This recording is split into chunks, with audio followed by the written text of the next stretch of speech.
जैन साथियों, मोदी जी के दोस्त ट्रंप ने अमेरिका से खुशखबरी भेजी है। वो खुशखबरी क्या है? H1B वीजा की फीस $1 लाख कर दी गई है। $1 लाख यानी कि 88 लाख रुपए, अगर भारतीय मुद्रा में अगर आप उसको देखेंगे तो अब किसी भारतीय को अगर अमेरिका में नौकरी करनी है अपनी योग्यता के आधार पे, अपने कौशल के आधार पे, तो उसको 88 लाख रुपए देने पड़ेंगे। पहले ये H1B वीजा की फीस कंपनी देती थी और कंपनी की जो फीस थी वो उस वक्त $1000 थी, यानी कि करीब करीब 88,000 रुपए। अब उसको $1 लाख कर दिया ट्रंप ने। मोदी जी के दोस्त ने उसको बढ़ा के $1 लाख कर दिया, यानी कि 88 लाख रुपए देने होंगे। जाहिर सी बात है, कोई कंपनी 88 लाख रुपए नहीं देगी। और शायद जो मेरी जानकारी है, उन्होंने शर्त लगाई कि अगर कंपनी पैसा देगी, जिस नौजवान को नौकरी करनी है उसको देना है, फिर तो वो 88 लाख देगा, लेकिन अगर जिस कंपनी को पैसा देना है तो वो 2 गुना पैसा देगा। तो आप समझ सकते हैं कि जो भारतीय हैं उनका व्यापार, उनका रोजगार, उनका सब कुछ जो अमेरिका में चल रहा है उसको तहस नहस और बर्बाद करने का ये फरमान है। और ये फरमान क्यों है? मोदी जी के एक दोस्त की लड़ाई का खामियाजा पूरे हिंदुस्तान को भुगतना पड़ रहा है। याद कीजिए, ये वही ट्रंप है जिसको जिताने के लिए मोदी जी के भक्त नारे लगा रहे थे, पूजा कर रहे थे, अर्चना कर रहे थे, गोदी मीडिया वाह वाह कर रहा था। मैंने संसद के अंदर जब हमारे भारतीयों को बेड़ियों में बांध के अमृतसर उतारा गया, मैंने ये मुद्दा जब सदन में उठाया, संसद में, वो वीडियो उठा के देखिएगा, हंस रहे थे बीजेपी के लोग, ठहाके लगा के हंस रहे थे। यानी कि भारतीयों के अपमान पे, उनको बेड़ियों में बांध के लाने पर यह मुद्दा जब मैंने भारत सरकार के सामने देश की संसद में उठाया तो हंस रहे थे लोग, मजे ले रहे थे। ठीक है, बेड़ियों में बांध के आ रहे हैं, अपमान हो रहा है तो होने दो।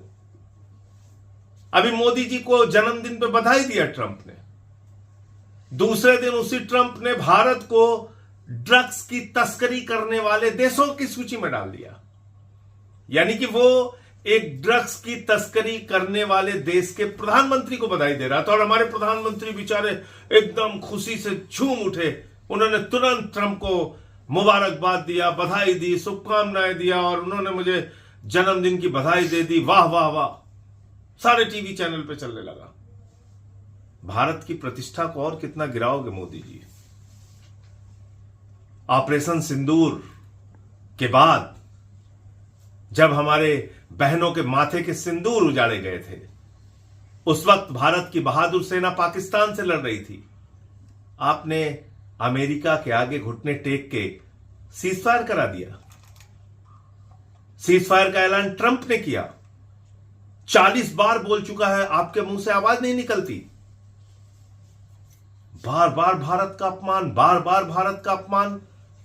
यूनाइटेड नेशन में पाकिस्तान को एंटी टेररिस्ट कमेटी का चेयरमैन बना दिया गया। अब झूम झूम के उछल उछल के पहुंच गए चीन SCO की बैठक में।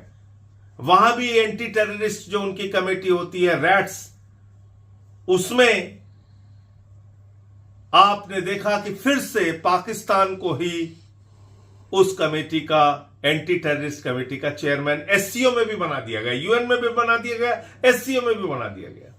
यह आपकी विदेश नीति है।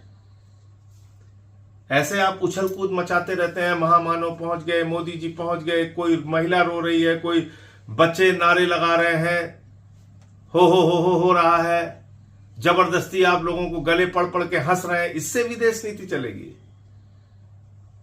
और याद रखिएगा, हिंदुस्तान के एक एक नौजवानों को मैं कहना चाहता हूं, जो इंजीनियर हैं, जो मेडिकल के क्षेत्र में पढ़ाई करके बहुत आगे गए हैं, उन सब के लिए, आपके लिए संदेश है, बहुत बड़ा संदेश है।